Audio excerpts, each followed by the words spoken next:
Hello again, it's time for Uncle Geoff's Easy Peasy English, and today we're having a quick look at relative clauses. Have a look at this. So, London has over 7 million inhabitants. Have a look at this sentence. London, which is the capital of Britain,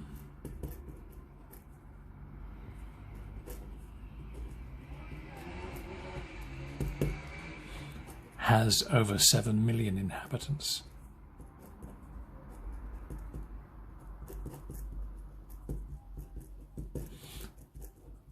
Now then,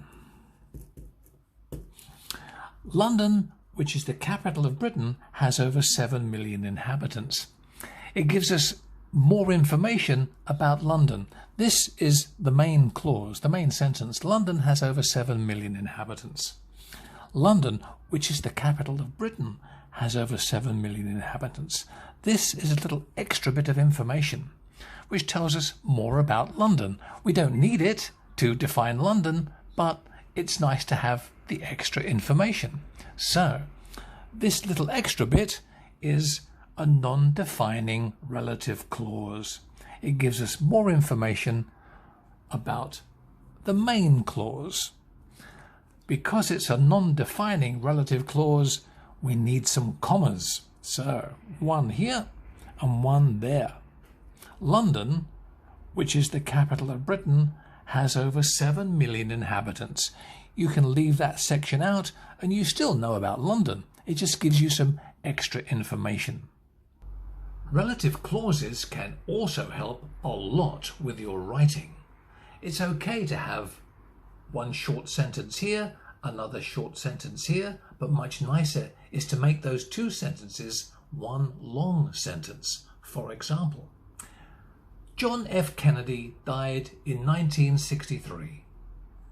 Another sentence, another short sentence, he was a famous American president. So John F. Kennedy died in 1963. He was a famous American president. The two sentences are okay, but much nicer would be one long sentence. Can you put those two sentences and make them one? So John F. Kennedy died in 1963. He was a very famous American president. Can you make those two sentences into one? Have a look at this.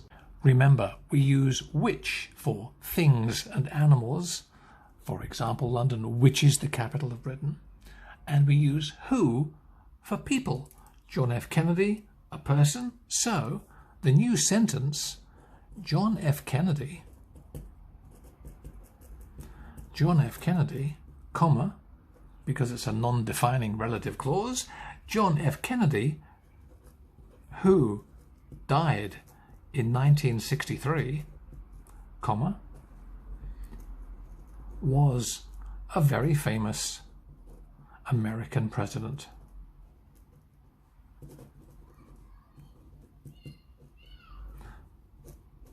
Relative clauses. Wonderful. There we are. John F. Kennedy, who died in 1963, was a very famous American president. So, relative clauses to give more information about the main clause. English grammar, relative clauses, making longer sentences, easy peasy. Have a good day. Thank you very much for watching, and we'll see you next time on Uncle Geoff's Easy Peasy English. Bye bye.